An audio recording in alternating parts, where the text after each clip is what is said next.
Monday morning, it is about a little before 9 a.m. Today's gonna be an all filming day. So I have a bunch of videos that I'm just going to film. I think this is a good way to structure filming and like content generation, especially if you have other things going on that's not your primary source of your business. So if you just wanna do content for like marketing purposes, I like to have one dedicated day to where I film everything for either a week, 2 weeks, even a month if you can. Just film out as much as you can, and then maybe like editing maybe every day. I did mention before in the previous video, or maybe 2 videos ago now, that I do a little bit of content stuff every morning for about 3 hours. It's kind of like how I start my day, just to get out of the way. That's typically like editing, posting, uploading stuff, and like planning scheduled uploads. So that's pretty much what I'll keep doing every day. But for the filming specifically, I like to do that in one day if I can, so I don't have to like keep prepping every single day and like getting ready for the camera and getting animated and talking, because talking on camera is much different than talking in person. So if I could just do one day of being like the camera Andy kind of thing, a good way to structure it. Taxes, baby. So I got a freaking email 2 hours ago, and I was going through my emails and I clicked on it. It was like, you might be under penalty for not filing your taxes and this and that, some kind of extension. You missed the extension. I was like, how? I just submitted my like 2 months ago. I'm like, anyway, it got me down like a whole rabbit hole. And then turns out for filing the previous year, they extended the deadline from the normal tax return date or taxable date of like April 15th or 18th, whatever that day is, to now, October 16th, today. I don't need to worry about that, which is good. But it did get me thinking, I need to figure out how these taxes things actually work, because I have legit no idea. I don't even know how to do like personal taxes. I've always had, people do that for me. And I want to learn how to do it on my own for a business purpose, not even just for like tax deductions. Like I need to figure out how to even file for taxes for the business. Hopefully I have all the forms. I mentioned Zen Business, fucking Zen Business. They, at least part of my plan, it includes some of those like documents and I think tax forms. So hopefully they're all in there and I can just kind of fill them out and put them in. But I'm going to go down the rabbit hole a lot and learn about how these taxes things work, how I file them, how to structure them, all that stuff. So maybe more content on that soon.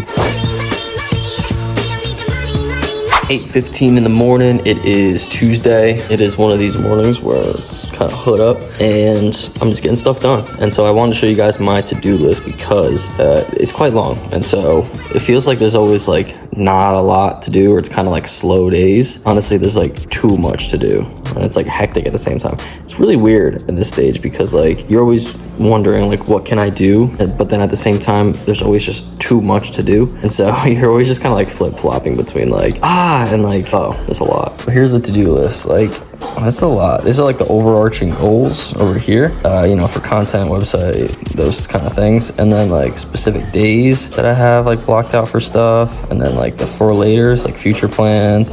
And then like the day-to-day. So this is literally just like last night and today, all the stuff I gotta get done. Most days I really don't get all of it done. It kind of pushes over into the next day, but I try to block it out to where it's like even by the mornings, afternoons, nights, really just try to block out like each step by step, like what do I really have to do? And try to be like, I gotta work on trying to be more present and like fully present in exactly what I'm doing at all times.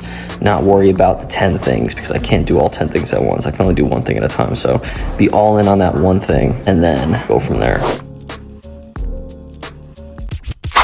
All right, so I am literally walking around the neighborhood, going door to door, and trying to go see if anybody needs any help with any health parameters. So I figured I'd start in the neighborhood. It's a good way to like kind of ease into the conversation, being like, hey, new to the neighborhood, and just come and introduce myself, ask them if they know anybody or need any help themselves. We'll see how it goes. Update, it did not go well. I know I didn't do nearly the amount of volume that most people would suggest to do. Like they're out there like all freaking day, but nothing. It was like so awkward, annoying. I'm like pissed off. I hated it. It sucked.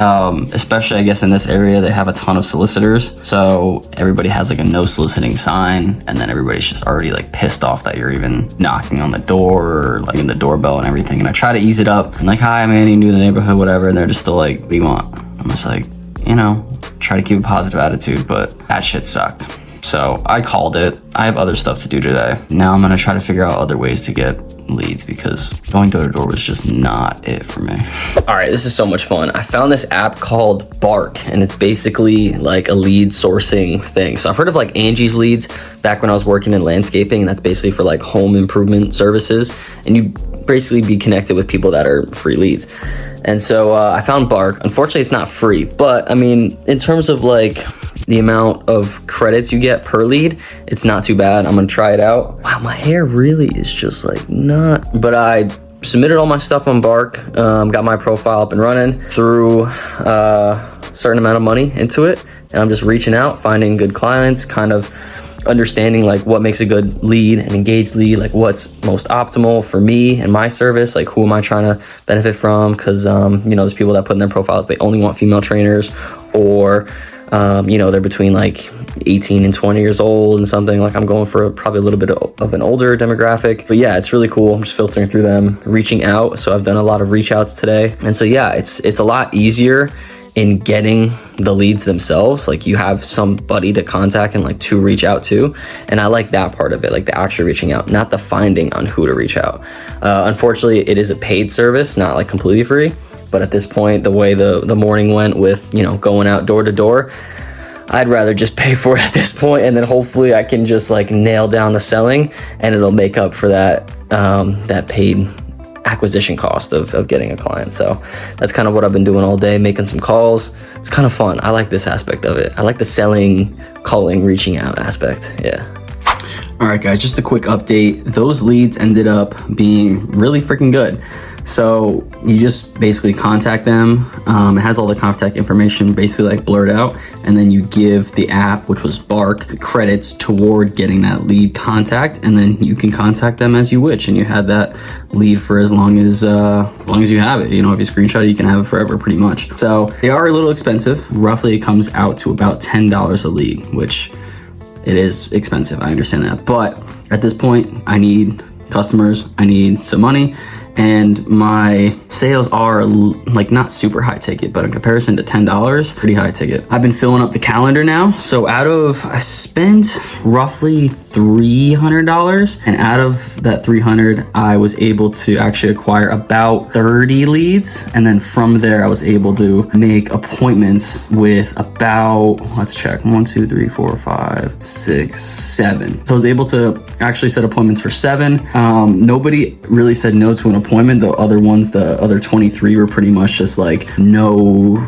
calls, basically, like they didn't pick up the call. But I did email them. I'm gonna recall back, so just go down the list again of all the people that didn't respond, and you know, reach out again. So reach out in more ways, and then in different ways, and then in better ways from your lead list. But yeah, we got that calendar stacking up. So I started obviously here, this was today, and then now we got all this, and then into next week for sales meetings and basically sales calls. And everybody is high intent on buying it. Obviously they were looking specifically for training aspect, the health aspect. I made sure to gear it towards people that were also having a health problem, because I can solve, you know, 2 birds with 1 stone there with the health and fitness, and it gears more toward their interests and their needs. And yeah, so that's an update. Hopefully we convert those into sales, and we'll see.